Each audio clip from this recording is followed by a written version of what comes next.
আসসালামু আলাইকুম রহমতুল্লাহি বারাকাতুহু। এখন দ্বিতীয় শ্রেণীর অধ্যায় 2 49 পৃষ্ঠার বিয়োগ অঙ্কের সমাধান করব। তো 1 নং প্রশ্নগুলো সমাধান করব। তো আছে 1 নং এস বিয়োগ করি। 1 নং প্রশ্নটি আছে 64 থেকে 3 বিয়োগ করতে হবে। তো 64-র মধ্যে একক হচ্ছে ডান পাশে 4, তো আর এখানে আছে নিচে আছে 3। তো 4 থেকে 3 বিয়োগ করলে হবে হচ্ছে 1।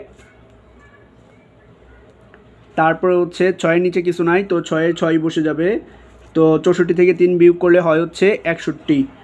তারপর হচ্ছে 2 নং প্রশ্নটি হচ্ছে 78 থেকে 5 বিয়োগ করব। তো 8 থেকে 5 বিয়োগ করলে হবে হচ্ছে 3, আর এখানে 7-এর নিচে কিছু নাই, তো 7-এর সাথে বসবে। পরে হচ্ছে 3 নাম্বার প্রশ্নটির সমাধান করব। এখানে আছে 94 থেকে 2 বিয়োগ করব। তো 4 থেকে 2 বিয়োগ করলে হয় হচ্ছে 2, আর 9-এর নিচে কিছু নাই, তো 9 বসবে, অর্থাৎ 94 থেকে 2 বিয়োগ করলে হবে হচ্ছে 92। তারপর হচ্ছে 4 নং প্রশ্নটির সমাধান করব। তো 76 থেকে 6 বিয়োগ করব। তো 6 থেকে 6 বিয়োগ করলে হবে হচ্ছে 0, এবং 7-এর নিচে কিছু নাই, তো 7ই বসবে। 76 থেকে 6 বিয়োগ করলে হয় হচ্ছে 70। তারপর 5 নং প্রশ্নটির সমাধান করব। 5 নংয়ে আছে 57 থেকে 7 বিয়োগ করব। তো 7 থেকে 7 বিয়োগ করলে হয় হচ্ছে 0, আর 5-এর নিচে কিছু নাই, তো 5ই বসবে। তো এটা হচ্ছে 1 নং প্রশ্নগুলোর সমাধান। এখন হচ্ছে 2 নং প্রশ্নগুলো সমাধান করব। 2 নংয়ে আছে বিয়োগ করি। তো এটা হচ্ছে পাশাপাশি বিয়োগ। 2-এর 1 নং প্রশ্নটি আছে 85 থেকে 13 বিয়োগ করব। তো 85-র মধ্যে একক হচ্ছে ডান পাশের 5, এবং 13-র মধ্যে একক হচ্ছে এই ডান পাশের 3। তো প্রথমে এই 5 থেকে 3 বিয়োগ করব। সবসময় এটা থেকে, এই প্রথম সংখ্যাগুলো থেকে এই দ্বিতীয় সংখ্যাগুলো বাদ দিব। এটাকে, এই সম্পূর্ণটাকে ধরবো প্রথম সংখ্যা, আর এটাকে ধরবো দ্বিতীয় সংখ্যা।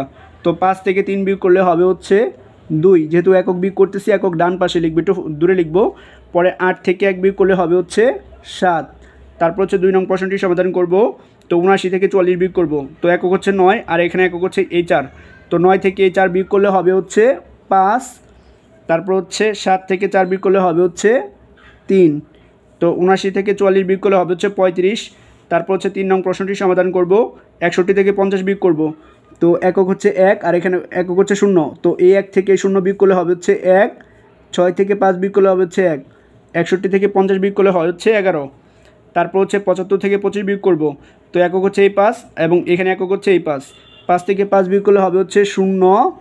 তারপর হচ্ছে 7 থেকে 2 বিয়োগ করলে হবে হচ্ছে 5, অর্থাৎ 75 থেকে 25 বিয়োগ করলে হবে হচ্ছে 50। পর হচ্ছে 5 নং প্রশ্নটি সমাধান করব। 5 নং প্রশ্নটি হচ্ছে 90 থেকে 50 বিয়োগ করতে হবে। তো একক হচ্ছে 0, এখানে একক হচ্ছে 0। তো 9 থেকে 9 বিয়োগ করলে হবে হচ্ছে 0। তারপর হচ্ছে দশক হচ্ছে 9, এখানে দশক হচ্ছে 5। তো 9 থেকে 5 বিয়োগ করলে হবে হচ্ছে 4, অর্থাৎ 90 থেকে 50 বিয়োগ করলে হবে হচ্ছে 40। পর হচ্ছে 6 নং প্রশ্নটি হচ্ছে 49 থেকে 42 বিয়োগ করব। তো একক হচ্ছে 9, একক হচ্ছে 2। 9 থেকে 2 বিয়োগ করলে হবে হচ্ছে 7।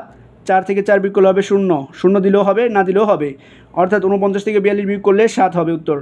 7 নং প্রশ্নটি হচ্ছে 97 থেকে 5 বিয়োগ করব। তো একক হচ্ছে 7, এবং একক হচ্ছে 5। 7 থেকে 5 বিয়োগ করলে হবে হচ্ছে 2। এখানে দেখুন দশক নাই, এখানে কিন্তু দশক 9 আছে। তো এখানে যেহেতু দশক নাই, তো বাদ। তো এখানে 9 আছে, 9 বসাই দিব শুধু, অর্থাৎ 97 থেকে 5 বিয়োগ করলে 92 হবে। তারপর 53 থেকে 3 বিয়োগ করব। তো একক হচ্ছে 3, এখানে একক হচ্ছে 3। 3 থেকে 3 বিয়োগ করলে হবে 0। এখানে কিন্তু দশকের ঘরে 5 আছে, এখানে দশকের ঘরে কিছুই নাই, তো 5 ছিল, 5 বসাই দিব। তো 53 থেকে 3 বিয়োগ করলে হবে 50। তো এটাই হচ্ছে 2 নংয়ের প্রশ্নগুলোর সমাধান।